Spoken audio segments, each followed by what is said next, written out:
5, 4, 3, 2, 1, 0.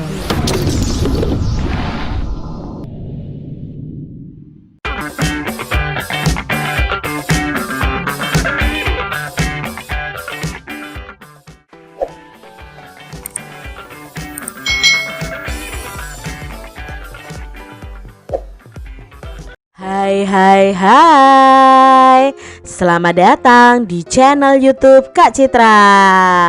Apa kabar adik-adik semuanya? Apakah kalian siap belajar bersama Kak Citra?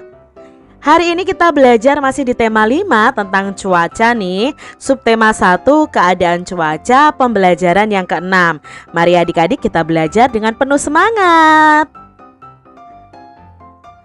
Hari Sabtu yang cerah, Siti dan kawan-kawan melangkah dengan gembira. Mereka siap untuk merayakan festival makanan tradisional.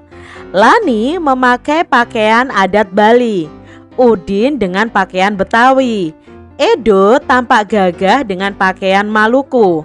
Festival makin semarak, para peserta memakai pakaian daerah. Orang tua dan guru sudah mulai berdatangan. Lani bertugas menyambut para undangan. Lani selalu tersenyum ramah. Adik-adik di sini ya, Edo dan teman-temannya itu memakai pakaian adat dari asal mereka atau dari daerah mereka masing-masing. Mengunjungi festival makanan itu sungguh menyenangkan. Kamu dapat mencicipi makanan yang dipamerkan. Kamu juga dapat mencari informasi tentang beragam daerah di Indonesia. Nah, kamu juga dapat mengenal ragam pakaian adat daerahnya. Ayo kita pelajari daftar hasil kunjungan kita ke stan-stan pameran. Adik-adik, pada pembelajaran sebelumnya kita sudah belajar tentang makanan khas dari berbagai daerah. Misalnya dari Maluku ada papeda, dari Jawa Barat ada combro, dari Bali ada sate plecing, lalu dari Jawa Tengah ada getuk, dari Sumatera Utara ada kue ombus-ombus. Lalu dari Lampung ada kue gegaduh, dari Jawa Timur ada rujak cingur, Sumatera Selatan ada tekwan, lalu dari Sulawesi Selatan ada kue jalangkote, dari Jakarta ada kerak telur, dan dari Yogyakarta ada bakpia patok. Nah, ini makanan khas dari daerah-daerah yang ada di Indonesia. Nah, untuk berkunjung ke stan-stan, kita bisa belajar nih adik-adik dari jenis makanan, pakaian adat, informasi daerah, dan dekorasi penunjang. Misalnya dari Jawa Tengah. Jawa Tengah itu makanan khasnya apa? Oh, misalnya getuk, mendoan, dan lumpia misalnya. Pakaian adatnya itu pakaian Jawi Jangkep, itu beskap adik-adik. Informasi daerahnya, oh ternyata ibu kotanya dari Jawa Tengah adalah Semarang. Dekorasi penunjangnya karena di Jawa Tengah itu ada Candi Borobudur, bisa dengan gambar Candi Borobudur. Lalu dari Sumatera Barat nih adik-adik, jenis makanannya bisa kacimuih atau gajeboh dan lompong sagu. Nah, pakaian adatnya ini namanya lima peah rumah nan gadang atau bundo kaduang. Adik-adik bisa mencari gambar ya dari pakaian adat ini. Nah, informasi daerahnya itu Sumatera Barat, ibu kotanya di Padang. Nah, dekorasi penunjangnya bisa berupa gambar rumah gadang. Itu rumah untuk adat orang Sumatera Barat. Lalu DKI Jakarta, jenis makanannya seperti kerak telur, nasi uduk, dan gado-gado. Pakaiannya adalah baju koko dan sadariah. Nah, DKI Jakarta ini beribu kota di Jakarta sendiri, dan dekorasi penunjangnya bisa ondel-ondel. Karena ondel-ondel ini khas Betawi adik-adik ya. Betawi itu dari Jakarta. Berikutnya ada Bali ya. Nah, jenis makanannya apa? Oh, ada bebek betutu, nasi tepeng, dan bubur mengguh. Nah, lalu pakaian adatnya apa? Oh, baju safari dan kebaya Bali. Ibu kotanya di mana? Di Denpasar. Mungkin dekorasi penunjangnya apa ya? Bisa gambar tari pendet atau tari kecak. Itu adalah tari khas dari Bali. Lalu kalau kita mampir ke stan Papua, di sana ada makanannya yaitu papeda dan martabak sagu. Pakaian adatnya itu holim dan sali. Nah, Papua ini beribu kota di Jayapura. Kalau dekorasi penunjangnya bisa yang sangat ciri khasnya adik-adik ada patung Asmat dan tarian Papu. Kalian bisa mencarinya melalui Google ya. Keberagaman negara kita adalah sebuah anugerah. Kita harus saling menghormati setiap perbedaan adik-adik. Perbedaan itu membuat kita kaya. Menjaga persatuan dan kesatuan adalah tugas kita bersama. Festival makanan telah usai. Masih tersisa beberapa makanan dari masing-masing stan. Udin sebagai ketua kelas ingin membaginya kepada teman-temannya. Yuk kita bagi bersama-sama adik-adik. Di stan Sumatera, salah satu teman membawa makanan juwada 8 jam. Ini nama makanan ya adik-adik ya. Juwada dalam bahasa Palembang itu artinya adalah kue. Udin memotong kue juwada 8 jam itu menjadi 18 potongan ya adik-adik. Lani memakan 3 potong juwada. Tuliskan banyaknya juwada yang dimakan oleh Lani dalam bentuk pecahan.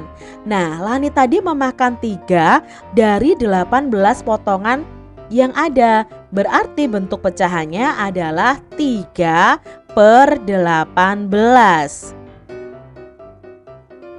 Siti membawa brem dari Jawa. Pasangkan gambar brem ini dengan pecahan biasa yang bersesuaian dengan memberi tanda panah. Yang pertama nih adik-adik ya, ada brem yang dibagi menjadi 3. Lalu ini yang 2 warna ini ya, yang Siti bawa ini ada berapa bagian? Oh, berarti yang berwarna berbeda itu ada 2. 2 dari 3 bagian yang ada. Maka pecahannya adalah 2/3. Lalu yang B adik-adik, bremnya ini dibagi menjadi berapa? Menjadi 5. Yang warnanya berbeda ini ada berapa? Ada 3. Berarti bremnya ini bagiannya itu ada 3 dari 5 bagian yang ada. Berarti pecahannya adalah 3/5. Lalu gambar yang C nih adik-adik, bremnya dibagi menjadi 6. Lalu ada 2 warna yang berbeda ya. Nah, di sini 2 warna yang berbeda ini mungkin Siti berikan kepada temannya. Maka temannya Siti itu mendapatkan berapa bagian?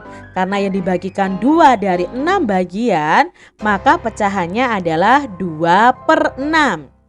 Berikutnya yang D, ada 6 bagian juga. Lalu ini yang berwarna coklatnya ya adik-adik ya, yang berwarna berbeda. Itu ada 4 yang diberikan Siti kepada temannya. Berarti yang diberikan Siti kepada temannya itu ada 4 bagian dari 6 bagian yang ada.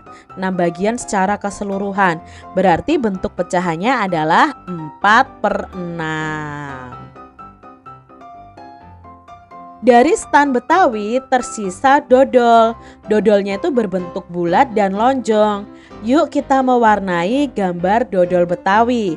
Warnai berdasarkan lambang bilangan pecahan yang diketahui. Nah, di sini yang A itu ada pecahan 2/4.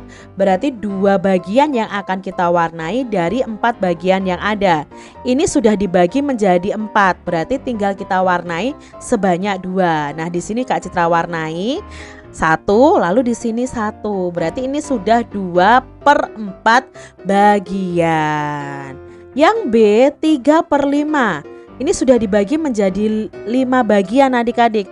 Berarti yang kita warnai cukup 3 bagian saja, yaitu dari pembilangnya ini adik-adik. Berarti yang diwarnai 3 bagian dari 5 bagian yang ada. Sekarang berikutnya adik-adik, 4/10. Ini sudah dibagi menjadi 10 bagian. Berarti yang perlu kita arsir ada 4 bagian. Dari 1, 2, 3, 4. Terserah nih adik-adik yang kalian warnai yang mana. Yang penting di sini yang diwarnai adalah 4 bagian. Lalu yang keempat ada 1/4. Ini jelas berarti yang diwarnai hanya 1 bagian saja. Jangan takut pada hujan. Yuk kita baca bersama-sama bacaan ini adik-adik. Cuaca mulai berganti menjelang siang. Matahari tertutup awan. Mendung pun datang. Saat mendung, langit berubah menjadi agak gelap. Tidak ada sinar matahari. Mendung adalah awan yang mengandung hujan. Makna ini tertulis pada Kamus Bahasa Indonesia. Cuaca mendung berlangsung lama dan kelam. Itu menandakan akan turun hujan. Saat hujan, terkadang petir dan kilat itu menyambar. Pernahkah kalian mendengar bunyi petir saat hujan? Adakah yang pernah melihat kilat saat hujan? Nah, saat hujan sebaiknya kita berlindung di dalam rumah adik-adik. Dapat juga berlindung di sekolah dengan aman. Tidak perlu takut dengan suara petir. Jangan takut juga dengan kilat yang terlihat. Petir dan kilat tidak akan melukai kita. Pastikan kita itu berlindung di tempat yang aman adik-adik. Sebaiknya lakukan aktivitas di dalam rumah saja. Nikmati makanan atau minuman hangat. Itu tadi ya adik-adik bacaan mengenai hujan ya adik-adik. Ya, kalau ada petir dan kilat kalian harus segera berteduh, tidak boleh di tempat yang terbuka adik-adik ya. Itu sangat berbahaya juga. Nah, kita akan mencari 5 kata yang berhubungan dengan cuaca dan menjelaskan makna dari kata tersebut. Misalnya nih adik-adik ada kata hujan. Apa sih arti kata hujan ini? Nah, hujan itu artinya adalah titik-titik air yang berjatuhan dari udara karena adanya proses pendinginan. Itu arti dari kata hujan. Lalu berikutnya ada kata petir. Nah, ya adik-adik ya, kalian pernah melihat petir? Nah, petir adalah kilatan listrik di udara disertai bunyi gemuruh karena bertemunya awan yang bermuatan listrik positif dan negatif. Itu pengertian dari petir. Berikutnya ada kata kilat. Nah, biasanya itu ada kilat dulu baru ada petirnya adik-adik. Apa itu kilat? Nah, kilat itu adalah cahaya yang berkelebat dengan cepat di langit. Itu bisa disebut juga dengan petir dan sebagainya. Ada kata matahari. Adik-adik, pernahkah kalian melihat matahari secara langsung? Nah, di sini adik-adik, ini adalah gambaran matahari yang sebenarnya. Ternyata matahari itu adalah bola api loh adik-adik, yang sangat besar, lebih besar dari bumi ini. Nah, apa itu arti matahari? Matahari itu adalah benda angkasa, titik pusat tata surya yang berupa bola berisi gas yang mendatangkan terang dan panas pada bumi pada siang hari. Itu pengertian dari matahari adik-adik. Makanya matahari itu sangat panas. Tidak ada orang yang menuju ke matahari sana adik-adik, karena bisa saja belum sampai di matahari kita sudah terbakar. Berikutnya ada kata mendung. Nah, apa itu mendung ya? Mendung itu artinya adalah awan yang mengandung hujan. Biasanya kalau mau hujan itu tanda-tandanya mendung gelap adik-adik. Di langit itu penuh awan yang gelap ya, yang hitam. Nah, di dalamnya itu ada titik-titik air, lalu nanti akan turunlah hujan. Adik-adik, pernahkah kalian mengalami cuaca mendung, kemudian hujan disertai petir atau kilat? Apa sih yang kalian rasakan? Nah, coba adik-adik bisa menceritakan di buku tulis kalian masing-masing pengalaman kalian ketika cuaca mendung, lalu turun hujan, petir dan kilat ya adik-adik ya. Lalu apa sih yang kamu rasakan? Bisa kamu ceritakan di buku tulis kalian masing-masing. Demikian tadi adik-adik pembahasan kita di tema 5, subtema 1 pembelajaran yang ke-6 tentang keadaan cuaca. Nah, semoga video pembelajaran ini bermanfaat untuk adik-adik semuanya. Dan sampai jumpa lagi di video pembelajaran Kak Citra selanjutnya. Tuhan memberkati. Jangan lupa tekan tombol subscribe, lalu tekan loncengnya, tekan juga tombol like, lalu share ke media sosial kalian. Jangan lupa untuk ikuti media sosial Kak Citra. Terima kasih.